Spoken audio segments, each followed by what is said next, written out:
nagre-recant na yung Marine. Yun daw ang paputok yung pasabog.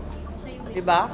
At saka, yung 17 congressman na lang ang hahatakin. Hindi na star witness ang aking pinsan. Yun ata yung original plan eh. You have information na hindi po darating si Congressman... Nagbago ata isip, nahiya din sa sarili.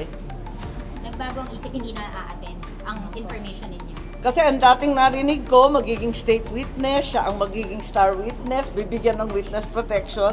Pwede ba naman yun? Ninuloko na tayo ng lubus-lubusan. Thank you, ma'am. Yeah, but that's the original plan, but that's not what's gonna happen. Ang mangyayari ngayon, magre-recant ang mga testigo. Panoorin ninyo, sigurado ako dyan. Isa-isa yan, na biglang babaliktad. Dahil pre-measure, tinakot ang pamilya, at halos tinutukan ang asawa at anak. Ma'am, sino yung mag-recant?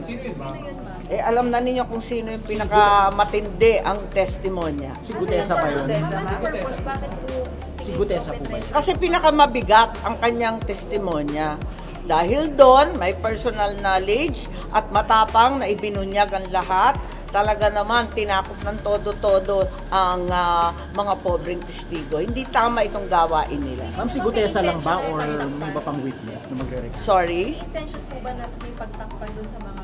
Syempre, klarong-klaro talaga. At alam naman namin na may iba pang mga testigo na pinipigilan na magsalita at ayaw kumbidahin. Ma'am, to clarify, si Gutesa Sa palagay po ba yun? ko, kahit ano pang mag-recant dyan, kahit ano pang mangyari, kahit si Gutesa man at yung iba pang Marines ay magbaliktaran. Di ba sinisiraan na siya, naumpisahan na peke daw, yung nag-notarize, nag-falsify daw, kung ano-ano ang sinasabi.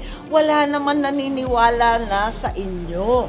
Linilin lang ninyo ang sambayan ng Pilipino. Pero ang Pilipino hindi na po magpapaloko. Ma'am, to clarify, yung pamilya na tinakot ay kay Gutesa, kay Orly Gutesa. O basta, yun na yun. Abangan na lang ang susunod na kabanata. So nakita na siya, ma'am. Ha?